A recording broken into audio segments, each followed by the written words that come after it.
contratos consensuales. Este tipo de contratos son los que se forman por el solo acuerdo de las partes, el acuerdo de voluntades, es decir, que no necesitan ninguna formalidad especial para su perfeccionamiento. Basta la simple convención para que haya contrato. A diferencia de otras figuras que requerían palabras solemnes o la entrega física de una cosa para existir, estos contratos nacían por el simple acuerdo de voluntades, o como dirían los jurisconsultos, solo consenso. Entre estos tipos de contratos consensuales hay 4: la venta, el arrendamiento, la sociedad y el mandato. Cabe mencionar que los 3 primeros son sinalagmáticos perfectos y el último es sinalagmático imperfecto. Todos son del derecho de gentes y están sancionados por acciones de buena fe. Comencemos. En este tercer contrato consensual tenemos la sociedad. Es un contrato por el cual 2 o más personas se comprometen a poner ciertas cosas en común para obtener de ellas una utilidad apreciable en dinero. En cuanto a su formación y elementos esenciales, el contrato de sociedad existía por el simple acuerdo de las partes y antes de que hayan puesto en común los bienes que se comprometen a suministrar. Entonces, el consentimiento puede ser manifestado en cualquier forma, como en todos los contratos consensuales. Otorgado el consentimiento, es preciso que los asociados se obliguen a poner ciertos bienes en común. Estos bienes pueden ser en dinero o pueden ser muebles o inmuebles. También era necesario que tuvieran por mira un resultado, o sea, que el negocio fuera lícito y común. En cuanto a las clases de sociedades, existían 2. Tenían las sociedades universales, cuyo carácter era abarcar la universalidad o una parte alícuota del patrimonio de los socios. También existían las sociedades particulares, en las que los socios solo ponen en común objetos particulares.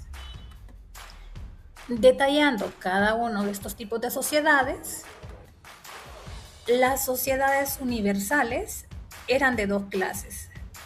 Tenían la sociedad de todos los bienes, que es aquella en que todos los socios se comprometen a poner en común todos sus bienes presentes y futuros, así como sus deudas se convierten en cargas en común para todos los socios. Las deudas en que incurren dentro de la sociedad. También existía la otra clase, que es la sociedad de todas las ganancias, que no comprende ni los bienes de los socios en el día en que contratan, ni los que le vengan más tarde a título gratuito, sino únicamente lo que adquieren por su trabajo durante la sociedad. A eso se refiere la sociedad de todas las ganancias de la sociedad, no las ganancias particulares. Lo que no entra en la sociedad, eso no incurre en las ganancias de la sociedad. Las sociedades universales aparecieron desde los primeros siglos en Roma y es en la familia donde encuentra sus más antiguas aplicaciones. Por ejemplo, entre los hijos que, como herederos del jefe de familia, se convirtieron en copropietarios del patrimonio paterno.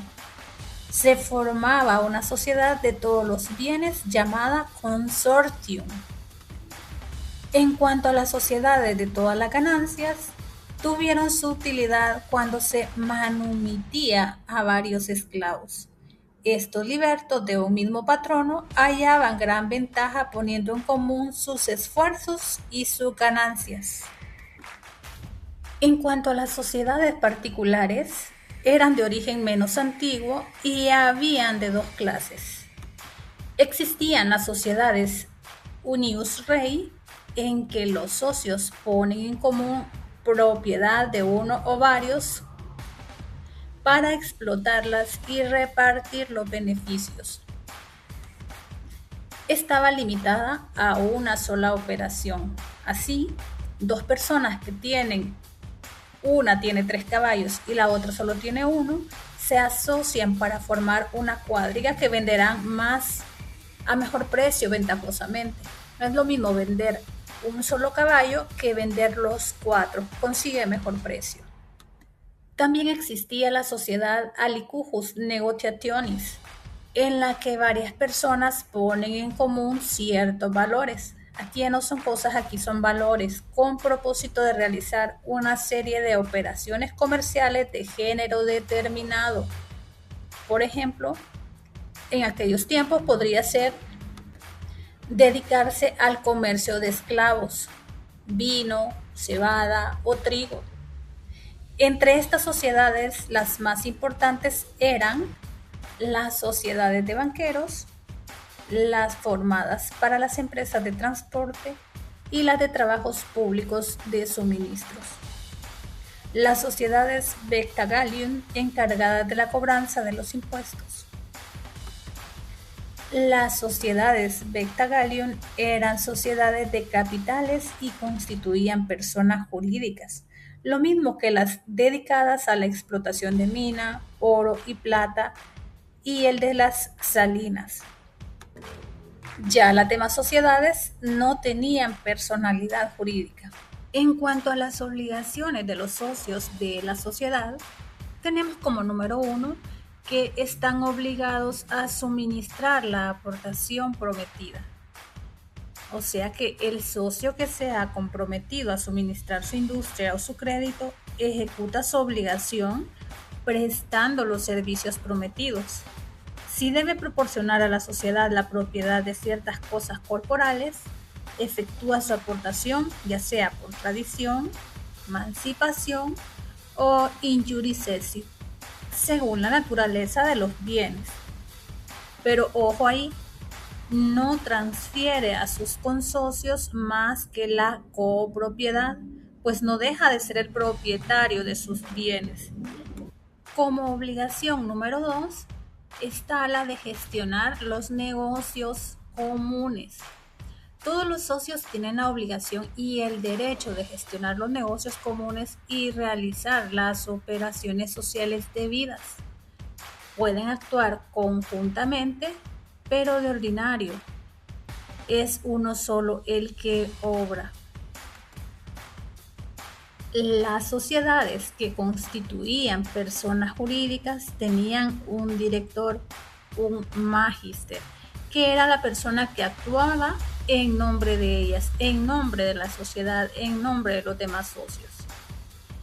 Como obligación número 3 tenemos, debían responder por su dolo o falta.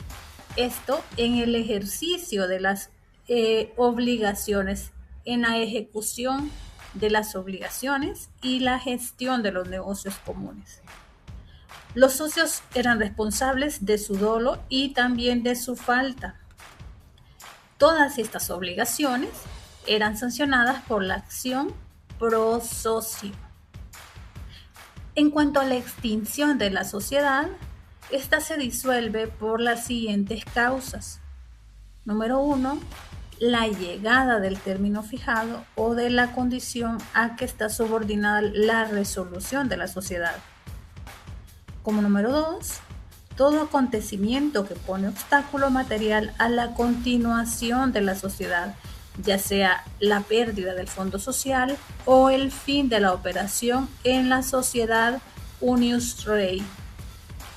Puede ser también, como número 3, la muerte de uno de los socios, salvo la sociedad Vecta Gallium, que como sociedad de capitales que es, continúa con los herederos del socio difunto.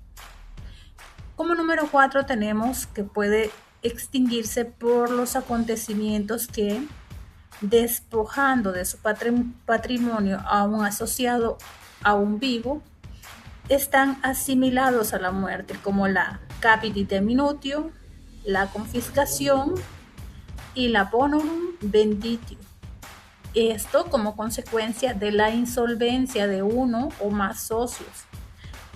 Como 5 tenemos el mutuo disentimiento, que las partes estaban de acuerdo.